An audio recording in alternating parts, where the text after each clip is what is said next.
oftentimes when we're working with a couple, they can get bogged down in whose version of reality is going to win.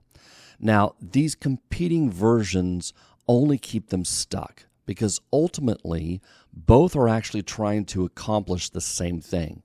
They both want to have influence over their partner. This idea of influence is well researched in the work of John Gottman, and we're going to draw on some of his work throughout this podcast. But let me say that having influence, and especially mutual influence, in a relationship is not a bad thing. It's really important and healthy. In fact, everyone wants to have some level of influence over their partner. And when it seems that our partner is shut down to our influence, well, that's when relationships can get caught in really negative cycles. So let's dig into this idea of mutual influence, what it is, what it looks like, and most importantly, how it plays out in our closest relationships. Welcome to Trauma-Free Relationship. I'm Tom Philp, your host, and as a therapist, I've spent over 10,000 hours helping couples work through their trauma so they can repair ruptures, heal their wounds, and communicate from a place of wholeness and connection. Let's get started.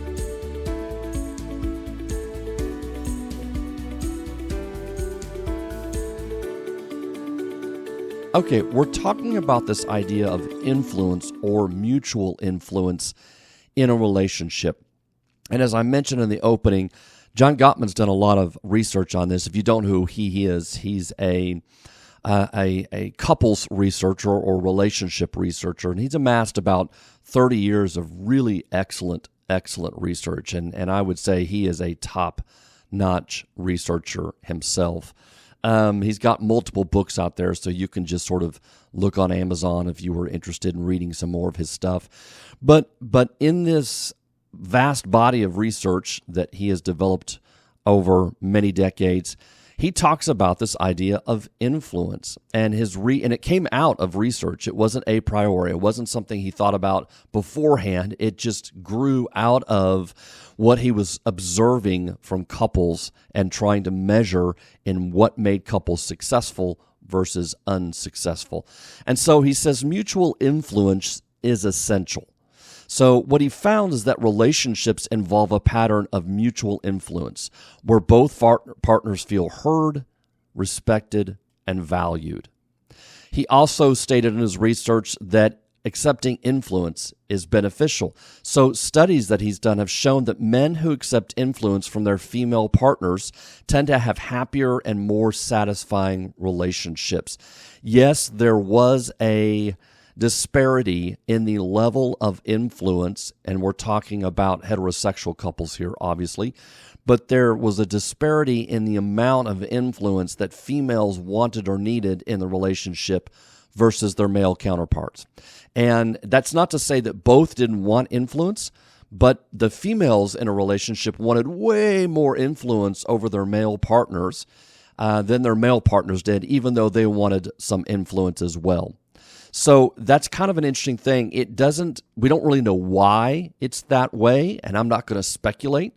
We could probably all, throw our hat in the ring and try to understand and guess and hypothesize about what that might mean. But what we do know is that for some reason in heterosexual relationships, that females tend to want a significant amount of influence over their male partners. There's an old saying, and I'm not a huge fan of it, but it does kind of sum that up. Happy wife, happy life. Meaning the idea behind that is that if we allow our female partners as male partners a significant level of influence, that the relationship tends to be healthier and it tends to be more satisfying for both partners. So that doesn't mean that as male partners we don't have a say, we don't have some influence, that we can't exert ourselves, our own wants and needs. That doesn't nullify any of that aspect in terms of being a male partner in a heterosexual relationship. But what it does mean is that for some reason it's very important for the female partners to be able to feel heard and understood and have some level of influence for sure. So another thing that was drawn out of John Gottman's research is the idea of yield to win. So this concept of yield to win suggests that by accepting influence, partners can avoid power struggles and create a more positive atmosphere in their relationship. So yield to win. Is this something that I really have to draw a line here? Is this something I feel so strongly about that I need to dig in my heels? Or is this something that I can let my partner have influence on this so that we can both win? The relationship wins when we yield to our partner's influence at times. And then finally, the last piece that stood out to me in terms of his research is the highlighting the importance of emotional intelligence in being able to navigate relationships. And that emotional intelligence really plays a role in how we have mutual influence in our relationships. If we have lower emotional intelligence, if we struggle to recognize our own feelings, to be able to put those feelings into words, to recognize the needs that those feelings point to in our relationships, to be able to read our partner and what their feelings might be, the sense of validation and empathy that goes into having a successful relationship. If we struggle with those things, and in this case we're calling emotional intelligence, then it makes it very difficult for couples to be able to have mutual influence, to be able to manage their emotions effectively enough and respond to their partner's needs in a way that feels like the relationship can thrive. So those are just some key points coming out of John Gottman's research that I think are important that we're going to draw upon. So let's dig in at this point and talk about what do we need to do in order to have mutual influence in our relationship. Well, the first thing I want to do is kind of be descriptive here. When I talk about mutual influence, what I'm talking about oftentimes is the day-to-day running of the relationship, the running of the coordinating of the social life, the housework, the scheduling. Maybe it's the coordination of carpooling with the kids and the sports and the housework and all those things that actually make up what we do on a day-to-day basis in our relationships. Being able to have influence in that, being able to influence our partner when we need help, whether it's something as mundane as just cleaning the dishes, or whether it's something like I've had a really bad day and I just want my partner to listen and empathize with me, and I know they'll be there for me because I've got such a jerk for a boss I'm working for right now, but I feel stuck and I feel frustrated and I feel hopeless at times, and I really need them to show up emotionally for me in those moments. That's the stuff I'm talking about when I talk about mutual influence. There was a video I saw the other day where a woman took a jar of pickles out of the refrigerator, and she goes to open the jar of pickles, but then she stops and she turns and she hands the jar to her significant other, her husband, I'm assuming at this point, and he twists the jar off, and it shows her sort of smiling as she walks away with the open jar, and it shows him sort of bowing up his chest as if he's so proud he was able to do that for her. Yes, that is a type of influence, certainly, but what I don't like about that is it felt manipulative to me. It felt like she was throwing her husband a bone when she easily could have opened the jar of pickles herself. I don't think mutual influence is something that we can fake. I don't think it is something that we can, bring forth and manipulate. In my opinion, that to me just doesn't feel right. I'm talking about the day-to-day stuff where we both figure out how to show up for each other in the day-to-day grind of solving problems and moving the family and our relationship ahead. So the first thing I want to talk about is perception is reality. So do you get bogged down in different versions of reality? Do you fall into cycles sometimes of whose version of reality is going to win? because it's really important to recognize here that, is this my perception, or am I digging in my heels where my perception has to be the way it is? That's something that only each partner can really begin to ask themselves. And is their separate version of reality different than your partner's version of reality? And can we get to a point where we can create a shared reality, right? If we have to figure out how to get the kids to gymnastics, or how to get the kids to ballet or soccer practice or football or whatever it is they're doing, can we sort of talk through the logistics of that where we both feel supported and on the same page, on the same team? And if we don't, then I think what I've seen in thousands of hours of working with couples is because somehow underneath that conversation, we've got different ideas about how to solve that problem. And in those different ideas, it feels like we're not being really cared for, or our partner's not showing up for us in the way that we might need. And so our different versions of reality can come out, and they can really bog down a couple. And so the way to get out of that perception of reality, different perceptions of reality, I should say, is to first of all show empathy.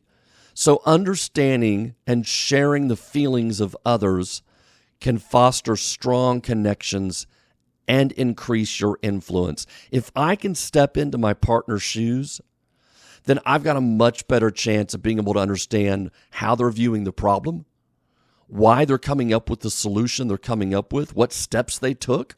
Walk me through your thinking. How did you get to that point?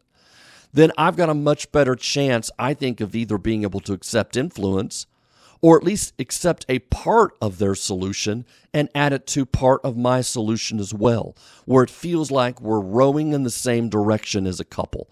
So showing empathy, and you've heard me talk about this 1,000 times on this podcast, but showing empathy for our partners is so, so, so important, because oftentimes when we get locked into different perceptions of reality and conflict begins to emerge, one of the first things that is sucked out of the relationship is any sense of empathy. When we've got blinders on and we can only see our version of reality, that by it, the sheer definition of that denotes that there's no empathy, because empathy allows us to see multiple perspectives. It doesn't mean our perspective's not right. It doesn't mean it's wrong. We should throw it out. We can still hold on to it. That's the essence of empathy, being able to take on multiple perspectives and hold them in tandem. So being able to show empathy for our partner allows us then to be able to break out of this stalemate that we can get caught in sometimes. Validation is very important. Validation is a form of communication that lets our partner know we understand where they're coming from. So if we're showing empathy for somebody, we might be able to understand that internally, but we have to be able to communicate that to our partner. And that's what validation is. Oh, I see. You were considering this and you were thinking that as well. And those pieces are what led you to that end result. Okay, that makes sense to me. I see how you got there. And I see why this particular solution to the problem is important to you, because it factors in these other things that you're now communicating to me. And when you can communicate that back to your partner, it really opens up a vast dialogue. And then finally, I would just say, in terms of how we accept influence in relationships, is we have to be respectful. That means that we want to eliminate any criticism, any sense of complaint, any stonewalling, anything that would break down the idea that we respect our partner's mind, that we respect how they think, that we think that they are capable and intelligent, and we don't want to send any messages to the contrary of that. So all of those, I think, understanding that your perception is not reality in and of itself, that we need to be able to show empathy and validate that to our partner, and that we want to handle the conversation in a way that we're always showing respect to our partner, are very important. And I think if we do those four things, that we open up a sense of mutual influence in our relationships. I want to conclude with one other item, and I was really debating about whether to include this or not, but I think it's really important because not everybody is in a relationship where both partners want to be influenced by their other partner. There are people in relationships that one partner is manipulative, controlling, and we know this when we talk about personality disorders, that they can be very, very hard on relationships. Someone with lots of anxiety or depression can make relationships more difficult than they have to be because they're fighting a mood dysregulator and a mental illness in some ways that adds a whole layer of difficulty to the relationship. So I want to end with this caveat. How do we know the difference between somebody that's wanting influence versus somebody that is trying to control or manipulate us? Well, the first thing I would say is they use their influence as a form of control. So if you get messages that your partner's telling you shouldn't feel this way, or you shouldn't think that way, or that's not what really happened, you notice lots of gaslighting, meaning you can witness something, and when you go to bring that up to your partner, they tell you shouldn't think or feel that way, that that's wrong, that didn't happen, and you're seeing a pattern of this build up in the relationship. I'm not saying this happens one time and now you are married to a narcissist. Please don't exaggerate what I'm saying here. But if you see a pattern of this building up where your partner's sending you many messages that you're thinking wrong, feeling wrong, or that your senses, your observation, what you know to be true is not really true in the relationship, then that's a form of manipulation. And secondly, control. When your partner's version of reality is the only reality that can exist, meaning that you always have to give in, you always have to acquiesce, you always have to be the one to bend to your partner's version of reality, that is probably more a form of control than it is influence. And again, if you see a pattern building up here, if you feel like your partner is mind reading others' intentions or the lack of the ability to see the space in their perceptions. What I mean by that is healthy people recognize that my perception of reality is just that. It's a perception, and that multiple perceptions can exist. But sometimes we run up against people where their perception of reality isn't a perception, and they don't allow that space and that understanding that rather their version of reality has to be the only version of reality. And anybody around them that doesn't accept that version of reality is then wrong, or they run contrary to that person's wants and needs. And so finally, I would also say, if you feel like the locus of control in your relationship is completely gone, what that means is that you feel like you're just at the whims of your partner.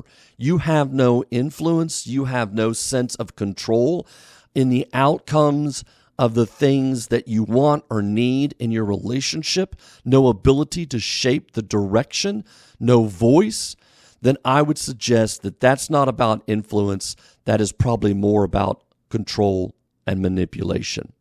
Okay, well, I hate to end on a sour note there, but I wanted to add that caveat because I do think it's important to distinguish between the difference of influence versus manipulation and control.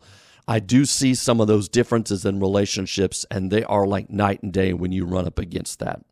So I hope you found this beneficial. I hope you can take these ideas, the idea that we want to have more influence in our relationship by showing up with more empathy, more validation, and a respectful process in how we communicate to our partner, which will lead to more influence with each other. Thank you all for listening. Please continue to give me the feedback. I really love hearing from you guys. And until next time, we'll talk to you then. you for listening to Trauma Free Relationship, a podcast for the healing of attachment trauma.